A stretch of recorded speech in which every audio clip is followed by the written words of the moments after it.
Hey guys, hope you all are doing well. So we are back with another video. इससे पहले वाली video में हमने एक तो सिनरी बाय करी थी और अपने बारबेरियन किंग को लेवल 30 का करा था.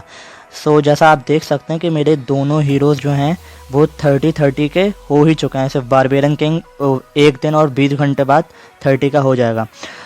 सो जो सबसे बड़ा जो मसला आता है TH9 में स्पेशली वो आता है हीरोज़ को अप करने का, क्योंकि हीरोज़ को एक बहुत ज़्यादा बड़ा बूस्ट मिलता है TH9 के अंदर जो किसी और TH के अंदर नहीं मिलता. TH9 के अंदर बारबेरियन किंग को आपको लेवल 10 से लेकर लेवल 30 का लेके जाना पड़ता है और आर्चर क्वीन को फ्रॉम द फर्स्ट लेवल मतलब लेवल 1 से लेकर मतलब आपको परचेज़ भी करना पड़ता है TH9 में, फिर लेवल 1 से लेकर लेवल 30 तक का अपग्रेड भी करना पड़ता है. और आर्चर क्वीन जो है वो बारबेरियन किंग से ज़्यादा डार्क एलिक्सर कॉस्ट करती है अपग्रेड होने के लिए. तो सबसे बड़ा मसला यही आता है, लोग पूछ रहे होते हैं कि TH9 की फार्मिंग स्ट्रेटजी क्या होती है डार्क एलिक्सर की.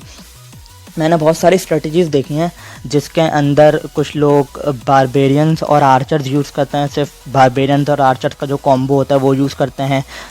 और कुछ लोग तो ये भी करते हैं कि वेलकायरीज यूज़ कर रहे होते हैं या विचेस यूज़ कर रहे होते हैं, जिसकी वजह से उनके पास डार्क जमा नहीं हो रहा होता. वो उसका इस पीछे रीज़न ये होता है कि वेलकायरीज जो होती हैं, अगर आपके पास लेवल 4 की वेलकायरीज हैं, जैसे कि यहाँ पे लेवल 4 की अगर आपके पास वेलकायरीज हैं तो वो कॉस्ट करती हैं 100.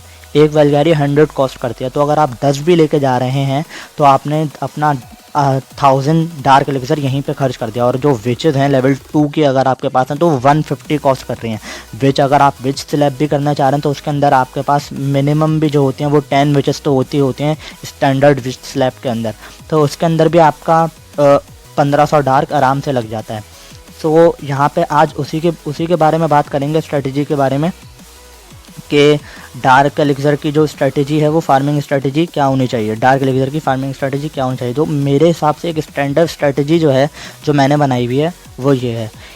गोवाइप का थोड़ा कॉम्बो है लेकिन स्टैंडर्ड गोवाइप नहीं है ये, क्योंकि गोवाइप के अंदर 2 गोलम होते हैं, लेकिन हमने इसके अंदर एलिक्सर रिड्यूस करने डार्क एलिक्सर रिड्यूस करने के लिए हमने इसके अंदर एक गोलम रखा है. हमारे पास आर्मी की कॉम्पोजिशन ये है, एक हॉग राइडर है, 4 पैका हैं, एक गोलम है, 18 विज़र्ड हैं और 13 आर्चर्स हैं. और सेकेंडली अगर मैं आपको स्पेल्स की कॉम्बो दिखाऊं तो स्पेल्स की कॉम्बो मेरे पास रहेगी 4 हीलिंग स्पेल, एक पॉइजन स्पेल, और सीसी में मेरे पास जो रहेंगे वो रहेंगे बॉलर्स, और यहाँ पे मेरे पास एक स्केलेटन स्पेल या फिर एक फ्रीज स्पेल. वो आपके ऊपर डिपेंड करता है कि आपको क्लैन से जो भी आसानी से मिल जाए. तो मैं आपके साथ जल्दी से अटैक शेयर करता हूँ. ये पहला अटैक जो TH9 के ऊपर मारा था. अच्छा देखिए, मैं अटैक चलता रहेगा, मैं आपको स्टेप बाय स्टेप बताते रहूँगा कि आपने कैसे करना है. सबसे पहले जो आपने करना है, सबसे पहले आपको बाहर देखना है कि बाहर डार्क एलिक्सर ड्रिल्स जो हैं ये वाली, इन ड्रिल्स के अंदर जो है बहुत ज़्यादा डार्क स्टोर्ड होता है. अगर ये ड्रिल्स पूरी फुल भरी हुई होती हैं, डार्क एलिक्सर ड्रिल जो है इसके अंदर बहुत, एक ड्रिल के अंदर 1350 डार्क मिलता है आपको अगर वो फुल एलिक्सर ड्रिल होगी लेवल 6 की, जो टाउन हॉल 9 पे पूरी मैक्स होती हैं. सबसे पहले आपको जो है बाहर से डार्क क्लियर करना है उसके हिसाब से, और फिर सेकंड स्टेप में आपको गोलम डालना है. आप गोलम ऐसी जगह पे डालेंगे जहाँ पे आपकी तीसरी जो डार्क ड्रिल होगी वहाँ पे आपकी अगर आर्चर्स आपका वहाँ पे क्लियर अप नहीं कर रही होंगी, और ऐसी जगह पे डालना है जहाँ पे ज़्यादा से ज़्यादा डिफेंसेस आपके गोलम को टारगेट करें. यहाँ पे एक देखिए, एक कैनन, एक ये वाला आर्चर टावर और एक ये वाला आर्चर टावर, एक ये मोटार, ये गोलम को सिर्फ टारगेट कर रहे हैं. तो इससे क्या होगा, हमारे जो विज़र्ड्स हैं उनको पीछे जो है टैंक करने का मौका मिल जाएगा, जो मतलब क्लियर करेंगे और पैकास को अंदर आने का मौका मिल जाएगा. और आपने सेकंड स्टेप में जो है पैका डालना है. पैका डालने के बाद आपने पैका गोलम के पीछे नहीं डालना, पैका पूरी बेस के थ्रू स्प्रेड करना है. 4 पैका होंगे, एक पैका आपने जैसे कि इधर ड्रॉप करा इस वाली बिल्डिंग पे, एक इधर ड्रॉप करा, एक इधर और एक इधर. पीछे से गोलम के पीछे से आपके सीसी के बॉलर आएंगे और आर्चर क्वीन आएगी. और फिर आपको देखना है जहाँ पे आपको इसके अंदर पैका के ऊपर और अपने गोलम नहीं, पैका के ऊपर, विज़र्ड्स के ऊपर और बॉलर्स के ऊपर सबसे ज़्यादा ध्यान रखना है कि वो लोग मरे नहीं. जब तक वो लोग मरेंगे नहीं जब तक आपका अटैक बिल्कुल सही जाता रहेगा. और अगर आपके सीसी के अंदर से वो क्या बोलते हैं ट्रूप्स निकल आते हैं तो आप उनको पॉइजन स्पेल करेंगे. और अगर ट्रूप्स नहीं निकलते तो आप जो है क्वीन के ऊपर, अगर वो क्वीन वॉल के पीछे से अगर आपके पैका को डैमेज दे रही होगी, क्योंकि क्वीन एक रेंज्ड पे मारती है। देखें ये, जैसे ये देखें ये पैका को डैमेज दे रही है, यहाँ पे मैंने क्वीन को पॉइजन करा है ताकि क्वीन कम से कम डैमेज दे, और मैंने पैकास के ऊपर हील करी है ताकि वो ज़िंदा रहें। यहाँ पे स्प्लैश डैमेजेस आएंगे, जैसे कि यहाँ पे बॉम्बर टावर स्प्लैश डैमेज दे रहा था, तो जहाँ यहाँ पे मेरे बॉलर्स भी थे, विज़र्ड भी थे, इसलिए मैंने यहाँ पे एक हील यूज़ करी थी। और मैंने थ्रू आउट द अटैक, मैंने देखें अटैक ख़त्म भी हो गया और इतने सारे पैका और बॉलर और विज़र्ड बहुत सारे बचे हैं। ये पहला अटैक था। सेकंड अटैक की तरफ मूव करते हैं। सेकंड अटैक की तरफ मूव करेंगे, इसमें भी देखिए वही सेम स्ट्रेटजी करेंगे। यहाँ पे देखिए सबसे पहले डार्क ड्रिल्स देखनी है। डार्क ड्रिल सिर्फ ये है एक जिसके ऊपर मैं आर्चर ड्रॉप कर सकता हूँ। अगर मैं यहाँ करूँगा तो ये मोर्टार मारना शुरू हो जाएगी। यहाँ मैं कर नहीं सकता क्योंकि ये अंदर है, मोर्टार की रेंज में मेरे आर्चर्स और वो आ जाएंगे।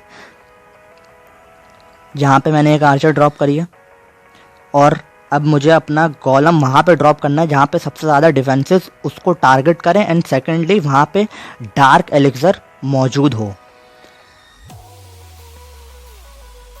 तो मैंने यहाँ पे अपना गोलम ड्रॉप करा है। जी देखिए यहाँ पे 2 कैनन, एक आर्चर टावर और एक एक्सबो इसको टारगेट करना चाह रहे हैं। और फिर मैंने अपने पैकास को through out the base spread कर दिया, एक इस बिल्डिंग पर, एक इस बिल्डिंग पर, एक बिल्डर हट पर, एक बैरिक पर, और पीछे से अपने गोलम के पीछे से आर्चर क्वीन और बॉलर्स ड्रॉप करें हैं। इस अटैक की सबसे अच्छी बात यह है कि अगर आपके पास हीरोज़ नहीं है, क्योंकि आप जाहिर सी बात है डार्क फार्म कर रहे हैं, तो फिर अगर आप डार्क की फार्मिंग कर रहे हैं तो आप हीरोज़ को अप करने के लिए लगाए हुए होंगे। अगर मैं आर्चर क्वीन नहीं डालूं तो ये अटैक मेरा आर्चर क्वीन के बगैर भी 3 स्टार निकल जाए।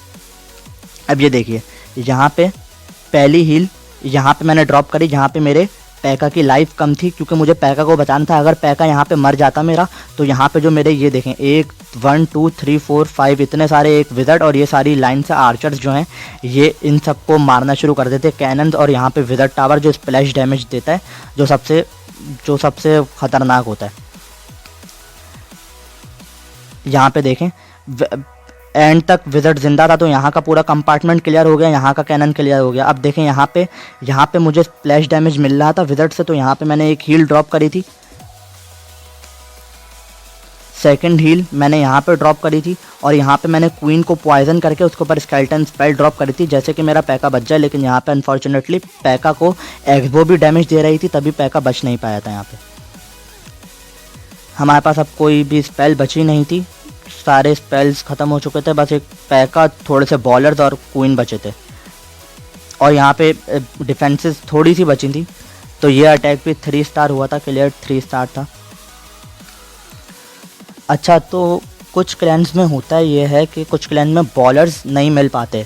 सीसी के अंदर कुछ क्लैन के अंदर बॉलर्स नहीं मिल पाते क्योंकि कुछ क्लैन बॉलर डोनेट नहीं करते। लेकिन मैं सजेस्ट करूंगा कि आपके पास कोई से भी लेवल के बॉलर्स हों, जैसे मैं मैक्स लेवल के बॉलर्स यूज़ करता हूं, लेकिन अगर आपके पास लेवल 3 के, लेवल 4 के, इनफैक्ट लेवल 2 के भी बॉलर्स आ रहे हैं ना, तो आप लोग बॉलर्स यूज़ करें, ठीक है। लेकिन बॉलर्स का ऑल्टरनेट जो है वो वेलकाइरीज़ हैं। वेलकाइरीज़ बहुत अच्छा डैमेज देती हैं। अगर वेलकाइरीज़ भी नहीं मिल पा रही तो मैं आपको सजेस्ट करूंगा कि आप या तो एक एक्स्ट्रा गोलम ले लें सीसी के अंदर, या तो एक एक्स्ट्रा पैका ले लें, जिससे आपको एक एक्स्ट्रा टैंक प्रोवाइड हो जाए। लेकिन जो भी है, जितना बॉलर्स अब अफेक्टिव होते हैं इस अटैक के अंदर, उतना कोई और ट्रूप अफेक्टिव नहीं होता, क्योंकि बॉलर्स की जो होती है एक ख़ास बात होती है कि वो बाउंस करते हैं। वो अटैक जब करते हैं तो वो जो अपना रॉक टाइप वो जो उनकी बॉल होती है वो बाउंस करती है, डबल अटैक करती है, वो बहुत एक एडवांटेज हो जाता है। एक ये वाला अटैक शेयर करूँगा। यह अटैक शेयर इसलिए कर रहा हूँ क्योंकि इसमें एक चीज़ बतानी है कि देखिए यहाँ पे जो टोटल डार्क है वो 2706 है। यहाँ पे 2 डार्क एलिक्सर ड्रिल लगी हुई थी बाहर, जो कि मैंने यहाँ पे क्लियर कर ली थी। ये देखिए यहाँ पे मुझे क्लियर करने के बाद सिर्फ और सिर्फ 6 डार्क एलिक्सर बचा था। यहाँ पे डार्क की जब हम लोग फार्मिंग कर रहे होते हैं, हम लोग ना गोल्ड देखते हैं ना एलिक्सर देखते हैं। अगर आप गोल्ड या एलिक्सर देखेंगे तो आपको तकरीबन हर बेस के अंदर ही गोल्ड या एलिक्सर मिलेगा, तो आप बार बार गोल्ड या एलिक्सर की फार्मिंग करते रहेंगे। आपकी आर्मी भी वेस्ट होगी, फिर आपका ट्रेनिंग टाइम भी लगेगा आर्मी बनाने के अंदर। इसके अंदर देखिए अच्छा खासा डार्क भी एलिक्सर भी था और गोल्ड भी था, जो कि मैंने इस अटैक के अंदर पीछे छोड़ दिया है। मैंने इस अटैक के अंदर नहीं कलेक्ट किया वो, क्योंकि मुझे सिर्फ और सिर्फ डार्क की फार्मिंग करनी थी। जब आप डार्क की फार्मिंग कर रहे हैं तो आप अपना मेन फोकस डार्क रखें। देखिए मेरे इतनी सी आर्मी में मैंने पूरा का पूरा 99% इस बेस का डार्क निकाल लिया है। सिर्फ और सिर्फ 6 डार्क एलिक्सर बचा था, तो 6 डार्क एलिक्सर के लिए मैं अपनी पूरी की पूरी आर्मी वेस्ट करता। उसके बाद मैं ट्रेनिंग टाइम का इंतज़ार करता, वो सूटेबल नहीं था। इसलिए सिर्फ ये वाला अटैक दिखाने का मकसद यही था कि अगर आपको सिर्फ ड्रिल से या फिर अगर आपकी डार्क एलिक्सर स्टोरेज बाहर रखी हुई है, अगर वहाँ से आप डार्क सिर्फ कलेक्ट कर रहे हैं और आपको वहाँ से डार्क अच्छा खासा मिल रहा है, तो आपको ज़रूरत नहीं है कि आप अपनी बार बार आर्मी पूरी की पूरी वेस्ट करें।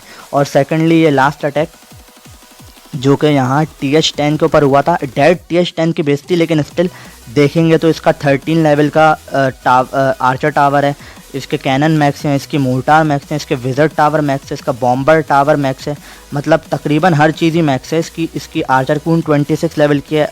हीरोज़ थोड़े से मैक्स नहीं थे, हीरोज़ थोड़े से लो थे, लेकिन इसके जो ट्रैप्स थे और जो भी था लेआउट भी इसका अच्छा खासा मुश्किल था। तो मैं इस अटैक का बस दिखाना चाह रहा हूँ कि ये अटैक TH10 की डेड बेसिस भी होते हैं, उसके ऊपर भी अगर बिल्कुल देख के करा जाए तो उसके ऊपर भी 3 स्टार आराम से हो जाता है। इसके अंदर कोई मसला इतना नहीं आता। सबसे पहले मैंने यहाँ पे स्प्रेड कर दिया, यहाँ पे एक डार्क एलिक्सर ड्रिल थी, यहाँ पे एक आर्चर डाल दी, यहाँ पे मुझे परसेंटेज गेन करनी थी क्योंकि मुझे इस बेस के ऊपर 3 स्टार जाना था, क्योंकि इसके अंदर डार्क बहुत था। और इसकी एक दोनों डार्क ड्रिल जो थी वो अंदर थी और एक बाहर थी, तो इसलिए मुझे इसके ऊपर 3 स्टार जाना था, या 3 स्टार होता भी नहीं। मेरा सिर्फ मेन टारगेट जो था ये 2 डार्क एलिक्सर ड्रिल थी जो इस साइड पे हैं ये दोनों। तो मैंने अपनी आर्चर को स्प्रेड करा, बेस के बाहर पूरा स्प्रेड कर दिया, जिससे थोड़ी परसेंटेज मुझे गेन हो जाए। फिर मैं अपना जो गोलम है वो क्वीन की साइड से ड्रॉप करूँगा, क्योंकि उससे जो एनिमी आर्चर क्वीन है वो मेरे गोलम के ऊपर लॉक हो जाएगी। आर्चर टावर, ये वाला आर्चर टावर, ये वाली मोर्टार और ये वाली मोर्टार, ये सारे मेरे गोलम के ऊपर जब लॉक हो जाएंगे तो मेरे विज़र्ड्स को और मेरे बॉलर्स और मेरे जो हीरोज़ हैं उनको पीछे का क्लियर करने का टाइम मिल जाएगा और वो आगे आके आर्चर क्वीन को मार देंगे। मैंने यहाँ पे गोलम ड्रॉप करा था जिससे मेरी आर्चर क्वीन लॉक हो गई थी। पीछे से मैंने पैकास को स्प्रेड आउट किया था। यहाँ से मैंने अपने दोनों हीरोज़ ड्रॉप करे थे और यहाँ पे दोनों हीरोज़ ड्रॉप करने के बाद यहाँ पे मैंने बॉलर्स पीछे से ड्रॉप करे थे। उसके बाद जो था मेरा जो मेन जो टारगेट था, वहाँ यहाँ पे जो आपका जो हील का मेन टारगेट रहेगा वो या तो आपका पैका रहेंगे, अगर पैका के आप हेल्थ बचाना चाह रहे हैं, या तो आपके विज़र्ड और बॉलर्स आएंगे। यहाँ पे मेरे विज़र्ड्स को स्प्लैश डैमेज मिल रहा था विज़र्ड टावर की तरफ से, तो मैंने यहाँ पे एक हील ड्रॉप करी थी। सेकंड हील मैंने यहाँ पे ड्रॉप करी थी क्योंकि यहाँ पे डैमेज मिल रहा था। थर्ड हील मैंने यहाँ पे ड्रॉप करी थी। अच्छा, आप स्केलेटन स्पेल या तो क्वीन को डिस्ट्रैक्ट करने के लिए ले सकते हैं, या तो जब आपकी हैवी डिफेंसेस जो होती हैं, जैसे कि आर्चर टावर हो गया, हैवी डिफेंसेस होते हैं ये अगर आपके पैका के ऊपर लॉक हैं तो आप स्केलेटन स्पेल उनके ऊपर ड्रॉप करके उनकी हिट पॉइंट कम कर सकते हैं। और मैंने अपनी लास्ट हील यहाँ पे ड्रॉप करी थी, जहाँ पे मेरे एक गोलम, एक पैका, बारबेरियन किंग और थोड़े से विज़र्ड्स बाकी थे। यहाँ पे आर्चर क्वीन ने अच्छी वैल्यू निकाली थी। यहाँ पे ये जो मेरा पूरा किल स्क्वाड बेस के अंदर चल रहा था, इन्होंने बहुत अच्छी वैल्यू निकाली थी। पीछे से यहाँ पे मेरे विज़र्ड और बॉलर्स बचे थे थोड़े से, और यहाँ पे ये इजी 3 हो गया था। मेरे ट्रूप बहुत बचे थे, अगर थोड़ी और डिफेंसेस होती उनको भी क्लियर कर देता। और इसके अंदर मैंने ना ही अपनी वो यूज़ करी थी पॉइजन स्पेल, तो इसके अंदर जो मेरा टोटल लगा था वो बहुत कम डार्क लगा था। तो आपको जो भी स्ट्रेटजी है वो आपको ऐसी प्लान करना है जिसके अंदर आपका डार्क कम से कम लगे। अगर मैं इसकी आपको ट्रेनिंग कॉस्ट दिखाऊं तो इसके अंदर जो ट्रेनिंग कॉस्ट है डार्क की वो 423 है। 423 वो भी जब आप पॉइजन स्पेल और गोलम दोनों यूज़ करते हैं। जैसे कि मैंने अभी जो आपको लास्ट अटैक दिखाया उसके अंदर मैंने पॉइजन स्पेल यूज़ नहीं करी थी। अगर हम लोग डिडक्ट करें तो सिर्फ गोलम यूज़ करने के वजह से मेरा 298 आया था, 298 डार्क की कॉस्ट। और मेरी जो पॉइजन स्पेल है वो भी लेवल 3 की है। अब आप ज़रूरी नहीं है कि हर किसी की लेवल 3 की हो, किसी की लेवल 1 की होगी, किसी की लेवल 2 की होगी। उसकी वजह से डार्क जो है वो कम भी हो सकता है, डार्क जो है वो ज़्यादा भी हो सकता है। और सेकेंडली अगर हम लोग इस आर्मी का ट्रेनिंग टाइम की बात करते हैं तो सिर्फ 28 मिनट लेती है, 28 मिनट 3 सेकंड्स, इससे ज़्यादा ये ट्रेनिंग टाइम नहीं लेती। और कुछ लोग ये बोलेंगे कि हम लोग बारबेरियंस और आर्चर्स की आर्मी यूज़ क्यों नहीं कर सकते, जो कि एक स्टैंडर्ड लूटिंग आर्मी होती है, जो कि सबसे कम डार्क लेती है, डार्क और एलिक्सर भी बहुत कम लेती है। कुछ ऐसी होती है वो आर्मी, उसका एक तो टाइम भी हाफ होता है बनने का, लेकिन जो इसकी जो मेन वजह जो है ना, जो मैं ये सजेस्ट नहीं करूँगा ये आर्मी यूज़ करने की, वो मेन वजह ये है कि ये आर्मी जो है, ये आर्मी ज़्यादातर जो है ना, ये बाहर का जो डार्क होता है, जैसे कि बाहर अगर डार्क एलिक्सर ड्रिल किसी बेस के अंदर, जैसे कि मैं लास्ट रिप्ले शेयर करूँगा आपके साथ वापस से एक दफ़ा, तो यहाँ पे जैसे कि यहाँ पे डार्क एलिक्सर ड्रिल ये वाली, ये तो बारबेरियन और आर्चर्स तोड़ लेते हैं आराम से, यहाँ का सारा एलिक्सर और गोल्ड भी निकाल लेते हैं। लेकिन ये जो अंदर है ना, ये और ये वाली, इसमें थोड़ा सा मसला आता है, क्योंकि यहाँ पे विज़र्ड टावर भी है, यहाँ पे मोटार भी है, यहाँ पे भी मोटार है, यहाँ पे भी विज़र्ड टावर है। ये स्प्लैश डैमेज है, ये स्प्लैश डैमेज बहुत ज़्यादा दे देते हैं आर्चर्स और बारबेरियंस को, जिसकी वजह से वो इस विड स्टैंड नहीं कर पाते, इनका जो डैमेज होता है ओवरऑल। और कुछ बेसिस के अंदर जो डार्क एलिक्सर है वो कभी कभार स्टोरेज के अंदर भी स्टोर होता है, और डार्क एलिक्सर स्टोरेज जो होती है वो आपको 95% बेसिस के अंदर बिल्कुल मिडिल में मिलेगी। मिडिल के अलावा कुछ बेसिस के अंदर होती है साइड पे, जिससे आप इजीली डार्क ले सकते हैं, लेकिन ज़्यादातर वो मिडिल के अंदर होती है।